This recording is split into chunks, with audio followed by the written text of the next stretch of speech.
Alright, so I just got home from seeing Antman 3, Quantumania, and I want to talk about it because I've seen a lot of fucked up, fucked up is bad. I've seen a lot of opinionated reviews. Like, let me sip this water here because I'm about to go in. Alright, check it out. Ant-Man and the Wasp 3, Quantumania was a good movie, man. It was good. I see a lot of reviews where they're saying it's bad. I see Rotten Tomatoes was like, "Oh, it's the lowest score since this." If you're judging the last 2 years of Marvel shit and being like, "Yo, I don't know, what would you say the worst one was?" Y'all shit on Thor a lot. Let's say Thor.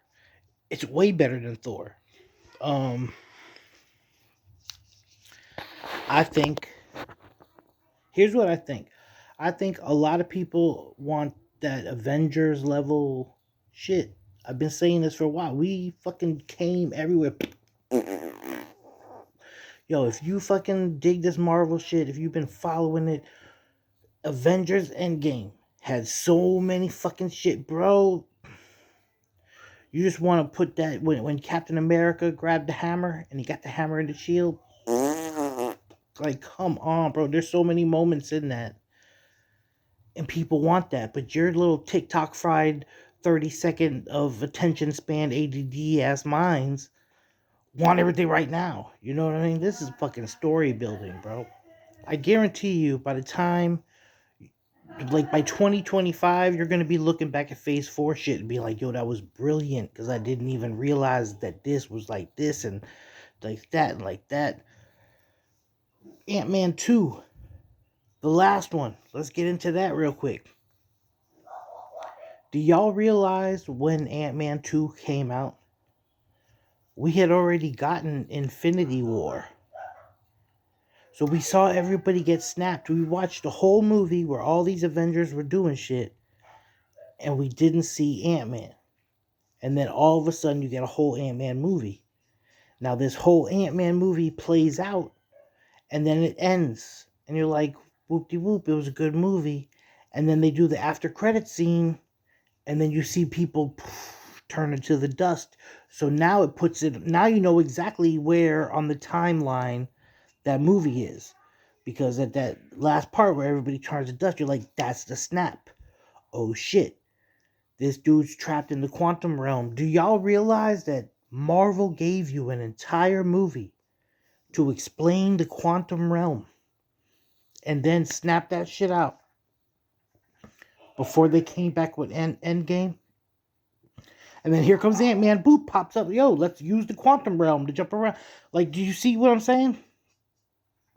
They will drop a whole movie and it'll be a fun, popcorn eating, fucking chilling out ass movie. Like, it's a decent movie. It's not the greatest shit in the world, but they used an entire movie to explain a concept to you. The concept being the quantum realm and how time works in the quantum realm. Then you go to Endgame. They manipulate how time works in the quantum realm to jump around. Everything happens. Boom, blow, phase 4. I think phase 4 was like dealing with like grief from characters we knew and introducing new characters. It was phase 1 again with with a twist. Like, we already knew, you know what I'm saying? You know what I mean? Like, this is phase 1. All this big shit happened, and now everybody is dealing with the shit. All the way up until Black Panther, which I think was the heaviest of dealing with the shit because, Chadwick Boseman actually died in real life. You know what I mean? So when you see them grieving, the changes, their changes are actually, heavier. They're bigger, right? So that was the end of phase 4. Boom. Tonight I went to see Ant-Man. I'm going to say this. The Loki show, very important. So if you haven't watched none of phase 4 because you ain't like it or whatever the fuck, I don't even know why you made it this far in this video. But what I'm saying is like, Yo, the Loki show, important. I'd say go back and rewatch Ant-Man 2. And if that's all you want to do, then that's cool. Because you'll understand this movie. So in this movie, if you watch Loki, right? At the very end of Loki and the girl Loki, Sylvie, find this dude, He Who Remains, and you find out like this dude is like God of everything you've seen. He's not really God, like he created it, but he's controlling the outcome of situations, because if situations turn in a direction to where it would create another version of him, he would erase the whole thing.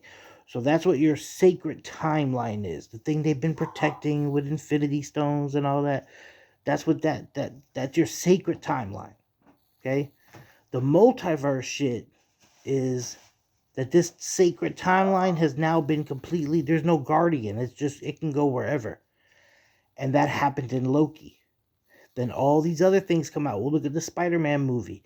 All these universes, you're jumping back and forth through universes and shit. Doctor Strange and Multiverse of Madness. He's going through all these different universes. Bro, it's to explain a concept.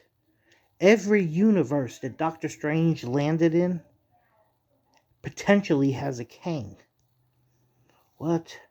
And not only is Kang multiversal, he's has no time restrictions on him. So he can actually travel back in time, which he does in the comics. I've explained this shit before. In Brooklyn, I used to live right across the street from a comic book store. This is pre-internet. So if I wanted to know about the X-Men, I had to go across the street to the motherfucking... Where I lived on a block that right across the street was a comic book store, and the other side was a video store. And, that was it. Like, for a while, like, I would go down, I'd hit up the comic book store, and then I'd go across the street, get some movie, watch a movie. So my reference points are wild, bro. But the Kang shit is incredible. You have to watch Loki. You'll see the first, like, kind of version of Kang. It's He Who Remains. Now here's the thing. Here's how you gotta look at it. When you see the He Who Remains at the end of Kang, or at the end of Loki, right? That's the winner. That's who won. Like, he's the winner of the war. He's been the winner of the war, and he's been controlling the timeline, because all the people who would challenge him on different timeline shit, he done wiped out, right? So who knows how long the time has been between him wiping everybody out and him just controlling shit. Who the fuck? Well, maybe we'll find out, right? So that's that dude. But then they kill him. And he kind of said, I'm paraphrasing, but basically, if you kill him, all the timelines will open, and then all possibilities are open.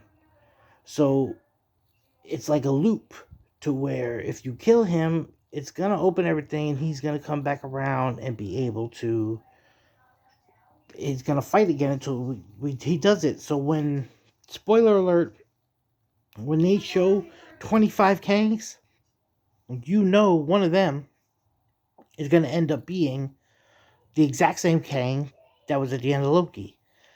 And the shit's crazy. But fuck all the bad press. Ant-Man was good. Michelle Pfeiffer, fire. Like, it was just a good movie, man. Go watch Ant-Man.